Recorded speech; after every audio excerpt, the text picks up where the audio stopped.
Olá, parte 2 do livro Na Hora do Adeus. Capítulo 2. Crianças, não cresçam depressa. Assim que chegamos ao plano físico, Henrico comunicou: Luiz, vamos primeiro visitar uma casa espírita. Claro, companheiro, precisamos contar com a ajuda de outros irmãos. Lá fomos nós ao encontro de Rafaela, a encarregada da disciplina, que, sorrindo, recebeu-nos, colocando a sua casa ao nosso dispor. Henrico, que a conhecia, também sorriu. Ele é possuidor do mais terno olhar que já vi. Rafaela dissertou sobre os últimos acontecimentos, sobre como estavam desencarnando irmãos por imprudência, através da droga, do álcool e da velocidade. Mas esses três fatos estão entrelaçados. Geralmente a droga e o álcool provocam o desequilíbrio do motorista, falei. Ficamos muito tristes quando ela nos levou até a enfermaria da casa espírita, onde alguns suicidas estavam sendo socorridos. Muitos eram jovens, ou melhor, crianças, olhando uma garota de seus 11 anos. Indaguei: por que se suicidou? Julgava-se grávida, mas com essa idade já havia iniciado a vida sexual. Sim, mesmo ainda não havendo penetração, ela brincava com o sexo. Os seus parceiros, também crianças, sem responsabilidade, julgavam seus tais, e quando o remorso lhe colheu a alma, ela criou uma gravidez imaginária, apavorou-se e o único meio que encontrou foi o suicídio. Ela não estava grávida? Não, nem havia menstruado ainda. Coitadinha, como pôde acontecer isso? Indaguei. Falta de orientação familiar, de disciplina de vida. Hoje os pais demonstram pressa em ver os filhos ficarem adultos e não percebem que as crianças e os jovens só têm a mente direcionada para o sexo e para os ditos prazeres da vida. Henrico, pensativo, ouvia Rafaela, que também nos disse da sua luta para trazer ao centro os filhos dos espíritas que deles se distanciam cada vez mais. E por quê? Simplesmente porque o mundo lá fora corre a 1000 por hora, e nessa correria eles também vão caindo e se levantando. Nas casas espíritas têm de buscar o seu interior, porque a doutrina ensina a razão da vida. Eu sempre me pergunto, irmã, o que podemos fazer para trazer a criança e o jovem à casa espírita, ou melhor, ao evangelho? Estamos tentando criar um estudo mais dinâmico. Não podemos nos esquecer de que hoje a vida moderna dá à criança e ao jovem muitas informações que ontem nós nem ousávamos pedir. Estamos na era da informática. O computador está ficando tão popular que poucas casas não o possuirão. As crianças e os jovens são as maiores vítimas do consumismo. Estão vivendo numa época onde vários chamados lhe chegam. Por isso o chamado espírita tem de ser mais forte e atual. Atual, Rafaela? Então temos de negligenciar a origem da doutrina? Nunca. Para embelezar uma casa não podemos desprezar o alicerce. As obras básicas são o alicerce da nossa doutrina. Elas são o farol, o céu, a verdade, enfim. Sem elas jamais teríamos condição de trazer os jovens para a nossa casa. O que precisamos, nós, os orientadores, é corresponder às necessidades atuais da juventude. Os dirigentes devem fugir da ingenuidade, atualizando-se com pesquisas de alto nível. Só assim o jovem e a criança não irão debandar da casa espírita. Hoje convivem com uma sociedade materialista, do lado de fora vivem cercados de convites que os levam a julgar que isso é aproveitar a vida. Para que o jovem e a criança tomem gosto pelos estudos espirituais, os espíritas necessitam atualizar-se para responder-lhes com precisão. Henrico argumentou. Também penso que as mocidades precisam ser dirigidas por jovens espíritas capacitados e não por jovens inexperientes. Hoje uma criança de tenra idade convive com jogos eletrônicos e até estuda computação. Negligenciar o jovem e a criança é grande erro. Eles precisam muito da doutrina porque não toda a diretoria de uma casa espírita se proclamar em prol de sua mocidade, abordando temas atuais e fazendo-os adentrar os estudos espirituais das obras básicas. Enfim, toda a literatura respeitável da doutrina. Ficando apenas nas palestras para jovens e crianças, perderemos para os vídeos, os jogos eletrônicos e os computadores.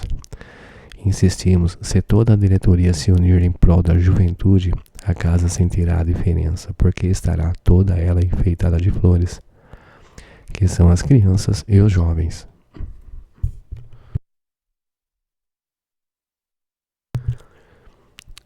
Irmã Rafaela, a coisa está feia. As crianças de 12 anos estão voltando para casa de madrugada. E o pior é que os pais julgam isso certo. Tem razão, irmão. O centro espírita dá a evangelização, mas a família tende a apresentar Jesus nas suas atitudes. Henrico, sempre sorrindo, aduziu. Conversar sobre a infância e a juventude é como contemplar um jardim. Porém, para embelezá-lo, o jardineiro tem por dever usar o adubo, a terra e as ferramentas. Só a boa vontade não basta para que o jardineiro floresça. O jardineiro tem de livrá-lo das ervas daninhas e procurar o melhor método de fazê-lo florir. Mas agora devemos iniciar o trabalho. Espera-nos um irmão que desencarnou com overdose, ainda muito jovem, 17 anos. Que Deus o acompanhe, estaremos aqui orando por todos. Cumprimentamos Rafaela e dali saímos.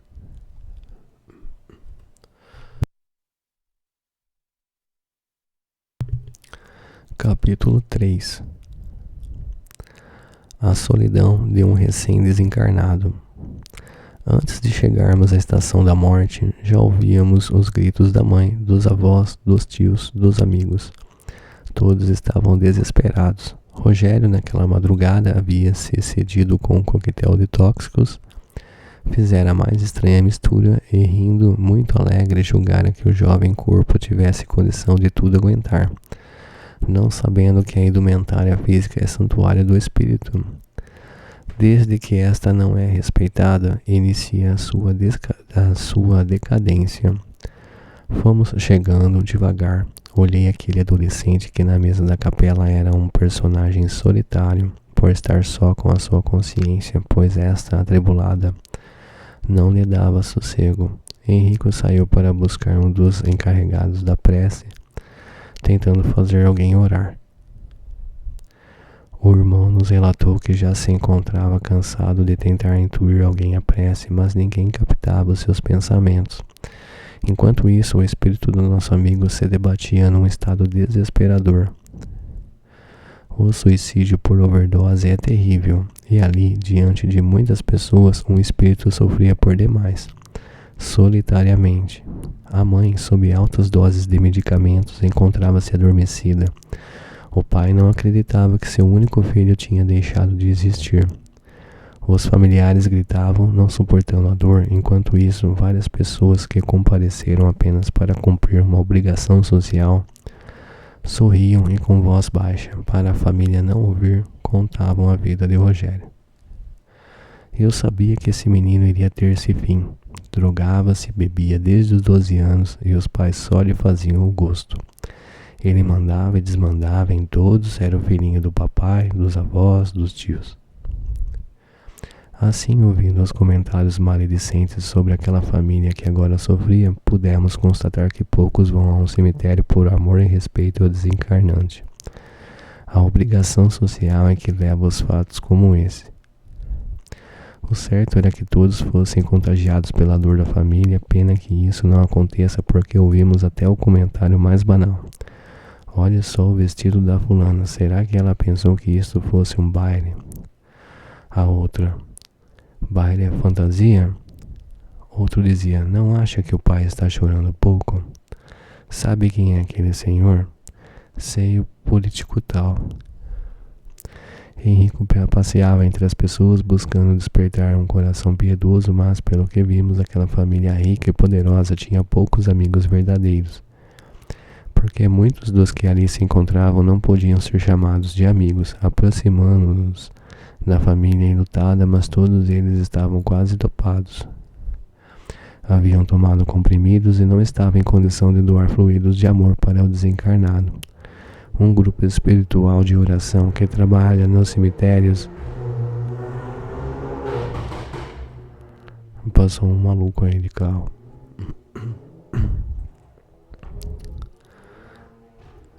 É uma Fórmula 1, né? Fórmula 1. Tá liberado Fórmula 1 no meio da rua agora. Voltando aqui. Um grupo espiritual de oração que trabalhava nos cemitérios tentava ajudar Rogério, mas até pessoas fazendo negócios havia. Era uma boa ocasião porque antigos amigos ali se reencontravam. Observei as imensas coroas de flores, as velas que queimavam, o caixão luxuoso e pensei, de que vale tudo isso se o Senhor não está presente no coração das criaturas? Mas,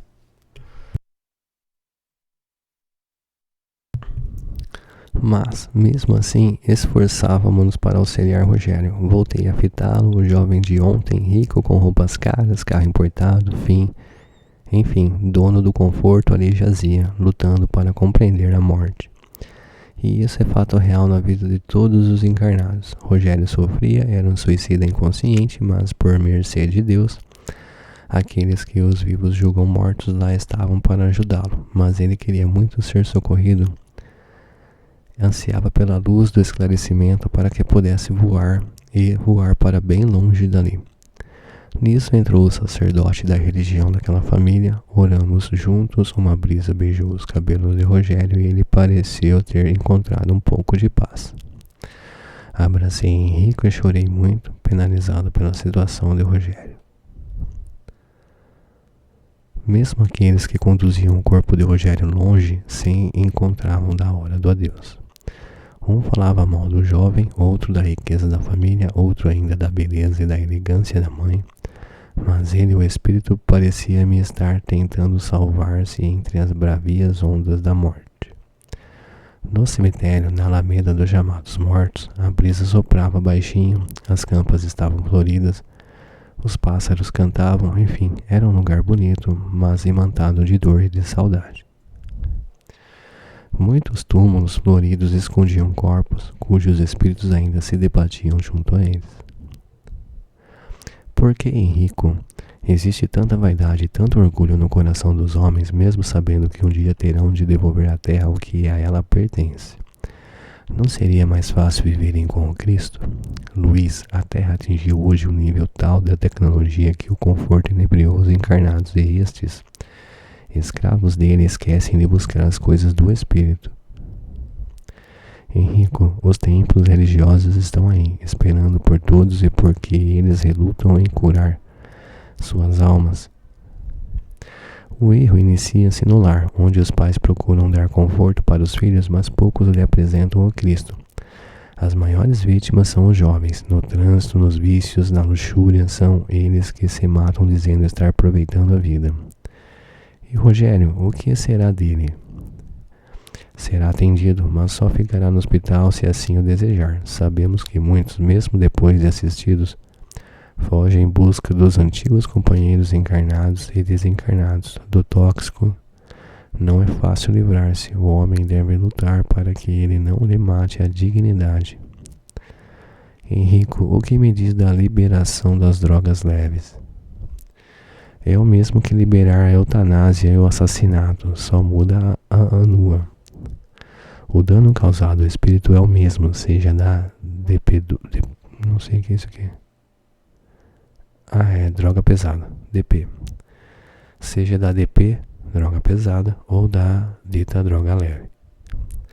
Há pessoas que consomem heroína, cocaína e vivem por longos anos e outras na primeira dose já desencarnam. Cada organismo reage de uma forma, mas quem tem autoridade para dizer que as drogas ditas livres, tais como o álcool ou o cigarro, não causam danos? Acho que isso é conversa de traficante ou de dependente. É de se lastimar que em um país de famintos uma autoridade se preocupe tanto em liberar a maconha, com tanta coisa importante para fazer em benefício da sociedade. Ali ficamos no jardim do adeus. Capítulo 4. Mãe e filho se defrontam. De repente, ouvi alguém me chamando. Era Salustiana. Luiz Sérgio, como é bom encontrar você. Não me conhece mais? Quando encarnada, eu não o deixava em paz. Apelava para você todas as vezes que meu filho Alfredo, completamente drogado, me agredia e aos seus irmãos chegando até a me morder. Para acalmá-lo, eu o chamava e aos raiozinhos de sol.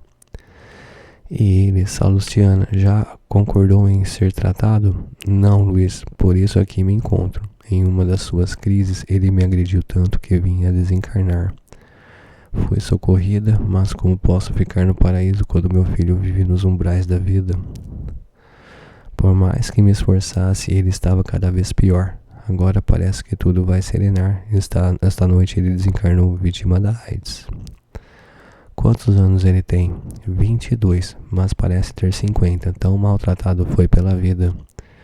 Respondeu com os olhos rasos de lágrimas. Pois vocês vão para os quintos dos infernos, abraçados com ele. Perdoa, Senhor, perdoa meu filho. Olhei para aquele trapo de mulher e enlacei seu ombro com carinho, pensando, não deve existir dor pior do que a que sofre um coração de mãe ou de pai quando um filho vive agredindo a sociedade. Alfredo gritava, xingando-nos, mas Salustiana ia ser socorrida para ter condições de auxiliar o filho. Amigos, ele será ajudado? Sim, respondeu Henrico. Um filho de Deus não sofre eternamente, todos têm o seu dia de glória. Deus meu, ajuda-me a conseguir força para poder ajudar o meu filho querido, que se perdeu nas estradas dos vícios. Ajuda-me, Senhor, para que eu possa segurar as mãos do meu filho e juntos chegarmos a Ti. Sei, Senhor, que falhei como mãe, mas mesmo assim fui feliz, porque me confiaste um dos Teus filhos que prometo amar eternamente. Todas as mães precisam de oração porque elas moldam o caráter dos filhos. E estes precisam tanto delas, enfatizou Henrico. Levamos nossa amiga para o pronto-socorro da estação do adeus. Ao ali deixá-la, seu olhar de súplica me fez estremecer. Aquele olhar de mãe sofrida nos implorava que voltássemos para socorrer Alfredo. Henrico tranquilizou-a. Pediremos aos raiozinhos de sol que ajudem seu filho. Nossa tarefa hoje é outra, não temos meio para socorrê-lo. Mas Jesus está sempre presente ao lado dos que sofrem. Ela baixou a cabeça e nos acenou. Até outra vez e muito obrigada. Tive vontade de chorar, mas Henrico, o italiano de Cristo, era tão firme nas decisões que me esforcei para não me desequilibrar. Capítulo 5. Por que não esperar? Em seguida, fomos à casa de Rogério, aquele a quem havíamos auxiliado na capela. O pai queria guardar barco, computador, guitarra, enfim, tudo do filho, e a mãe estava louca para desocupar o quarto, a fim de não sofrer mais. Pedimos licença e adentramos aquela casa onde ninguém orava. Medrosos não pisavam em casa espírita, tinham pavor, eles haviam feito a sua própria religião, ganhar dinheiro e gastá-lo. Agora, na hora da dor, debatiam-se sem rumo, e aí é que chegaram as comadres. Uma aconselhava, acho melhor vocês não chorarem, vai fazer mal a ele. Outra recomendava, pega tudo o que é dele e dá para os pobres, pois isso vai ajudá-lo. Outra dizia, acho melhor deixar o quarto como está para ele dormir quando tiver vontade. Os pais, que até aquele momento julgavam que o dinheiro era tudo na vida, defrontaram-se com ela e a imbatível morte, e por algumas horas julgaram-se muito pequenos. Ali ficamos orando por Rogério, pedindo a Deus que ele se recuperasse logo e buscasse os locais de aprendizado. Nem bem terminamos de orar, o aspirador de pó já limpava o quarto que ele ocupara e a mãe separava tudo que podia ser vendido, querendo afastar a saudade. Julgava destruir as lembranças, não sabendo que quando se ama verdadeiramente, a saudade e lembrança que o coração gosta de reavivar. O quarto ficou limpo para os pais de Rogério, nada que lembrasse o filho ficou à vista. Perguntei a Henrico: é certo estar ainda o corpo intacto na cova e os familiares já mexerem nos documentos e pertences daquele que partiu? Luiz: acho falta de respeito. Ninguém vira santo de um dia para outro e o espírito, quando deixa o corpo físico, busca junto a ele os apegos, as lembranças, as saudades. Não é justo o que fazem muitas pessoas, julgando ajudar, iniciam o inventário do morto, dão o chinelo para o fulano, o cobertor que ele tanto gostava para outro, enfim, vão se desfazendo de tudo que era dele. Alguém já parou para pensar o que se passa na cabeça e no coração do recém-desencarnado? Não basta a separação do corpo físico e ainda a família o deserda? Então deve a família guardar tudo o que foi do desencarnado? Não, Luiz, não é guardar, mas conservá-los por uns 6 meses para depois começar a distribuí-los. Devemos lembrar que poucos desencarnados, ao deixarem o corpo físico, sentem-se felizes e libertos. A grande maioria desencarna mal e leva para o mundo espiritual as lembranças e as saudades das suas coisas. Por que não dar um tempo para distribuir os seus pertences? Com esse gesto repentino de caridade, a família não salvará aquele que partiu. Ao contrário, irá fazê-lo sofrer. Vemos viúvas desesperadas no cemitério, mas na mesma noite do enterro reviram os pertences do marido em busca de documentos com receio de não receberem a pensão. Abrem gavetas, mexem em pastas sem qualquer respeito, só em busca do seguro, da poupança, enfim, mais preocupados em não ficar na miséria. Mas em nosso país, se a família não abrir os olhos, a viúva fica até sem receber a pensão do marido. Não creio que no Brasil a família não possa esperar alguns dias para buscar os seus direitos. Tem de ser logo após o enterro? Acho que não. Isso, Luiz, é muito triste. O desencarnado, doente no mundo espiritual, necessitado de conforto, tamanha saudade no seu coração, continua com seu perispírito muito ligado àqueles que conviveram com ele durante anos. O que não é justo é o desrespeito àquele que mudou de plano. Portanto, não é certo o que muitos vêm fazendo. Irmãos,